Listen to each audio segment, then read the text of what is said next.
बघा विद्यार्थ्यांनो, आपला सिलेबस आता पूर्ण झालेला आहे आणि आता आपली काय सुरू आहे, रिव्हिजन. रिव्हिजन म्हणजे काय, सराव.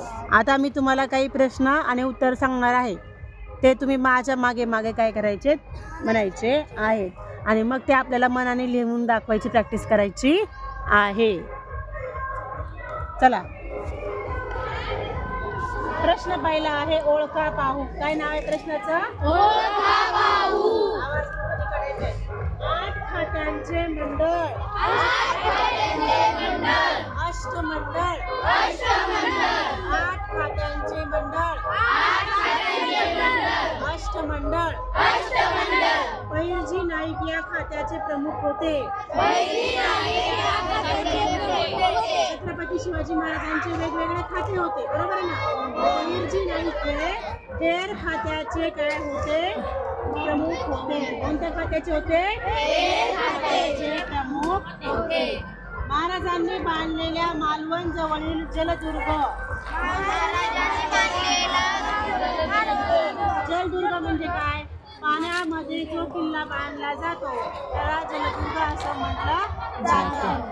कोणता जलदुर्ग बांधलेला होता, सिंधुदुर्ग. कोणता बांधलेला होता, सिंधुदुर्ग. किल्ल्यावर युद्धासाठी साहित्याची व्यवस्था पाहणारा. आवाज येत नाहीये आपण. किल्ल्यावरील युद्ध साहित्यांची व्यवस्था पाहणारा कारखानीस. काय म्हणायचंय, कारखानीस. जमीन महसुलीची व्यवस्था सांभाळणारे. जमीन महसुलीची व्यवस्था सांभाळणारे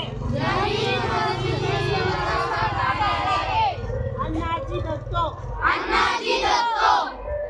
शिवरायांच्या आरमारीचे प्रमुख. शिवरायांच्या आरमारीचे प्रमुख. मायनाथ भंडारी. और दौलत खान. शिवरायांनी बांधलेले डोंगरी किल्ले. डोंगरी किल्ले म्हणजे कोणते, जे किल्ले डोंगराच्या डोंगरात बांधलेले आहेत. कोणते कोणते आहेत, राजगड, प्रतापगड आणि पावनगड. जो किल्ला डोंगरात असतो त्याला आपण काय म्हणतो, गड असं म्हणतो. काय म्हणतो, नंतर शिवरायांच्या घोडदळीचे सरनोबत.